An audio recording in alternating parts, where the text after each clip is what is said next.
Hello and welcome back to Oldhammer and Tongs. So I've been making a little series of videos about a Rogue Trader Imperial Guard army project. I'm painting a full army based on the classic John Blanche cover artwork from the Imperial Guard box set that came out in 1989. It means I'm going to paint massed ranks of Imperial Guardsmen, largely bolstered by the original models from that plastic box set that came out in the late 80s, sculpted by the Perry twins. Now, I'm painting this as part of the Old World Army Challenge, a challenge that runs from January until June, and in that time you have to paint an army, as the name would suggest. If you're doing 40k, then it's Rogue Trader 2nd edition. If you're doing Warhammer Fantasy Battle, then it's really the first 3 or maybe 4 editions that they focus on.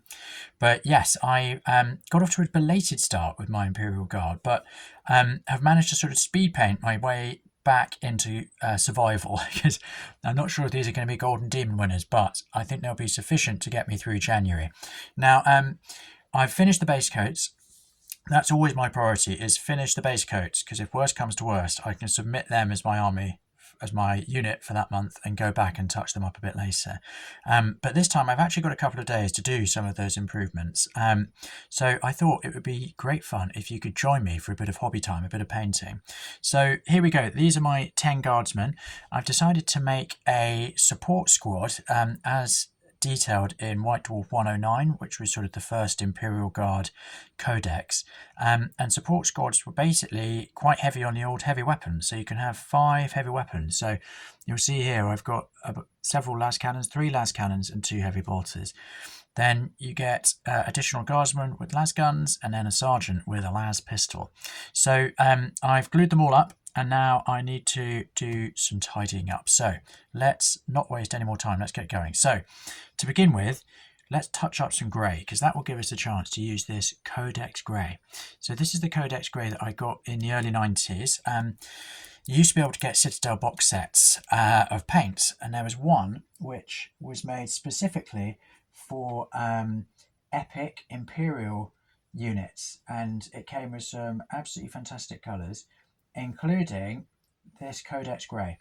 And I'm glad to say this is still painting true, because I did think, I should probably get another pot so that I've got plenty to keep me going through this challenge. So I put a shout out on one of the Oldhammer groups on Facebook. I need to go a bit deeper for that.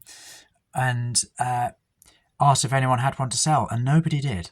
Someone did point me towards a pot on eBay, but it was £17 for a pot, and I thought, blimey, I love Codex Grey, but that is a lot of money for a single pot of paint, so I don't think I can stretch to that.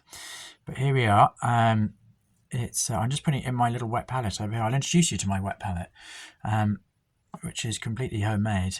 But yes, so this Codex Grey is close to my heart, because it's what I used to paint my first ever Imperial Guard when I first got into acrylics and GW paint. So this is my wet palette, as you can see. It's not a fancy pants one. I think that's an old food bit of Tupperware, and then I've got some greaseproof paper that you can buy rolls of for very little money for doing your baking, and a little microfiber cloth. So I've soaked the microfiber cloth and then just stuck the greaseproof paper down, and this actually keeps paints alive for several days, which suits my purposes just fine. So thank you, homemade wet palette, for all that you've done for me. Now let's choose a brush. So these brushes are, there we go, this looks like a pretty good one. So let's get this nice and wet, and then we'll have a look at it. So oops, sorry, this is live hobby. You get to enjoy all of this. So this is a Rosemary & Co. Pure Sable from Series 99. So these were recommended me from the wonderful Josh over at Crown of Command. If you haven't checked out Josh's channel, please do. It's absolutely brilliant. I'll put a note in the show notes, a link in the show notes. But Josh at one point was offering painting tutorials, so I took some with him. And essentially they just became a buddy hangout, which I absolutely loved. And he passed on various top tips about things such as his favourite brushes, and this was the brush that he recommended. And I'm really, really pleased with it, I must say. Sorry, can you see that all in focus? So I'm just touching up the grey on this fella here.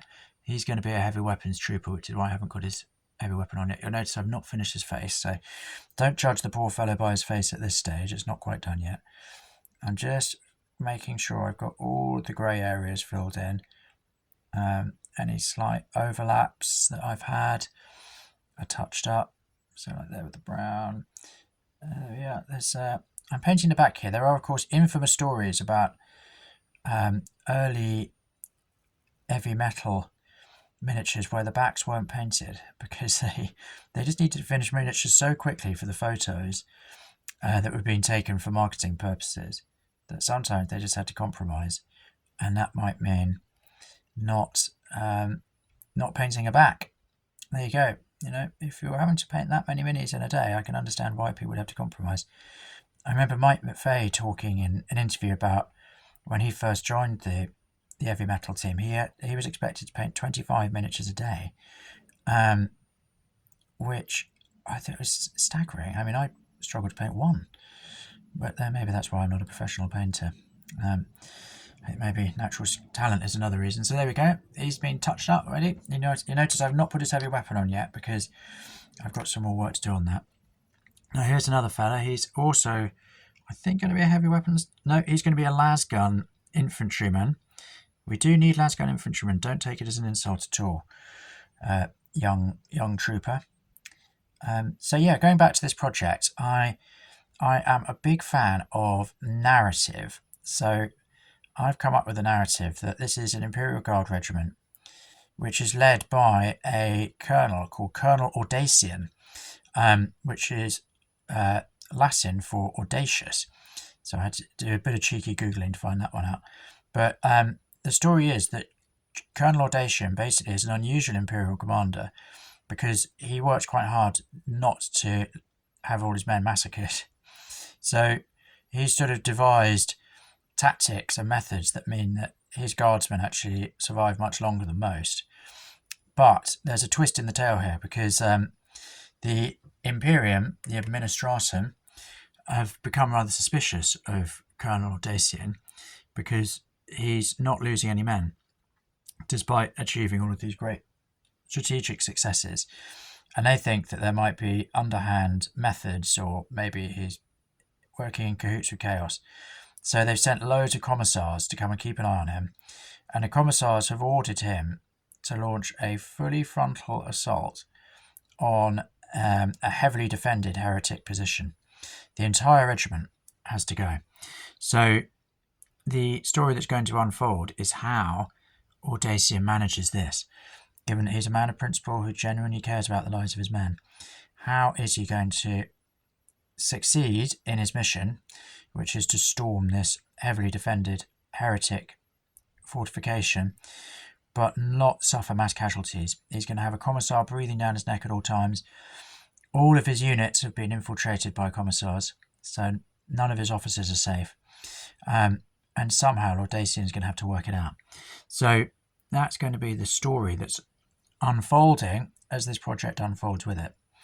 So for these guardsmen, for this support squad, their story is going to be that the Audacian cunningly deploys them ahead of the main formation of guard. And then when the heretics unleash a squadron of rhinos, they're bearing down on the main guard units, the main guard formations. And that's when these fellas kick in with their las cannons, destroying the rhinos. Two of them blow up immediately. One of them is has its tracks knocked out, but the crew inside, the 10 heretic troopers inside, get out, and they're about to open fire on the guardsmen below. But that's when the heavy bolters kick in. So the heavy bolters unleash flame and fury, and that's the end of the heretics. So lots of guard lives saved by Audacian's amazing tactics and the enormous skill of this support squad. So I'm looking forward to that all unfolding. Bit of a spoiler there. Sorry for anyone who was planning to tune in and read that fresh. But just pretend you didn't hear it when you do read the blog post. When I've finished this unit, I'll be submitting it onto the blog. There is an Old World Army Challenge blog, and I will share the link in a later video. I do really recommend going to the Old World Army Challenge blog, because the armies there are absolutely extraordinary. The amount of work that people put in, the amount of imagination, it's so Oldhammer what people come up with. Just really, really full of creativity and imagination, and that's for me what this whole hobby is about. And there's also a lot of incredible skill. There are some very, very talented painters, and there are also they just paint so much. They paint to an incredibly high standard, and they paint a lot. I'm not quite sure how anyone does it, because I paint to a pretty mediocre standard and still struggle to paint enough. And I love it, but I'm definitely no Mike McVeigh. But some of these people paint to an incredible standard, and they really are just, they'll produce, hundreds of miniatures over the course of 6 months. I think, blimey. But what's good is that it really, really inspires me and motivates me. I love reading the blog and seeing all of those projects, and then commenting on the blog. That's also important. And also I love people keeping us all up to date with their progress. There's a Facebook group and various people on Instagram and other things. So it is a total joy. It's a great community of painters and hobbyists who are sort of like-minded. People are sort of doing it for fun rather than because they want big tournament-winning army lists and stuff. If that's your bag, absolutely fine. That's just not really my particular area of the hobby. So it's really nice to have fellow hobbyists within the Old World Army Challenge community, are really focused on being majorly supportive to each other as we take on this project. Now, the idea for me was that I wanted to sort of paint quite a lot of my backlog, my pile of promise, as I like to call it. And I've actually ended up doing that, but also ended up buying quite a lot of new old miniatures. So it hasn't been entirely successful in that regard, but I have absolutely loved it. And in previous years, I've painted, I started off doing Space Dwarfs, doing squats. I've got a couple of videos on those, so please do go and have a look-see at those if you have a chance. Then the next year I did Space Orcs. I say I did Space Orcs. I started Space Orcs in my second year and crashed out after month one. I didn't get anywhere near finishing. But then last year, 2025, I did actually finish that Space Orc army. It was so much fun. I did Bad Moons. Came up with a load of narrative again. This time it was about Big Gob, the big boss, who basically talked a good game but didn't do very much. And I loved it. Bad Moons were a lot of fun to paint, and Orcs are a lot of fun to paint. I'd never really painted Orcs before. I thoroughly enjoyed it. It was great. So I still got a few Orcs to finish up as part of that. I did, before I was certain I'd paint them as Bad Moons, I did buy quite a few miniatures that are perhaps better suited to other clans. One of the things I loved about Bad Moons is their kind of the weirdness. They've got loads of weird boys. They're really eccentric. They're a lot of fun. So that was part of the reason I did them. But they're less of a kind of mechanized clan. They're not really into vehicles in the same way. So I've got some vehicles and stuff. So I think maybe I'll do those as sort of evil sons or something. Work with a different colour palette while I'm at it. So yeah, well, that will be fun. Doing that. So here I am, like I say, I'm just filling in these areas of Codex Grey. Probably not the most exciting colour for you to join me on, but I don't know. I think there's something quite soothing about just touching up base coats of grey before you do all the exciting stuff. So I'm going to touch up these base coats, then jump in, do a bit of highlighting, a bit of shading, fill in a bit of detail. I'm not going to go over the top, because this is essentially a fighting tabletop unit, and I want to maybe keep my powder a bit dry for characters when it comes to really going bonkers on the detail. But I do want them to be able to stand out a bit, because these fellas have been on Terra on planet Earth since 1989. I think they deserve a bit of love, a bit of TLC. I'm very glad to be able to paint them now. So yeah, I'm going to call it a day on this video now. Thank you so much for joining me. Like I say, I've been loving this project, and it's been really fun being able to chat to you about it while I've been doing it. So I will continue to keep you updated. This guy's going to get himself a heavy bolter, I think. I'll continue to keep you updated and look forward to seeing you next time. Thank you. Bye-bye.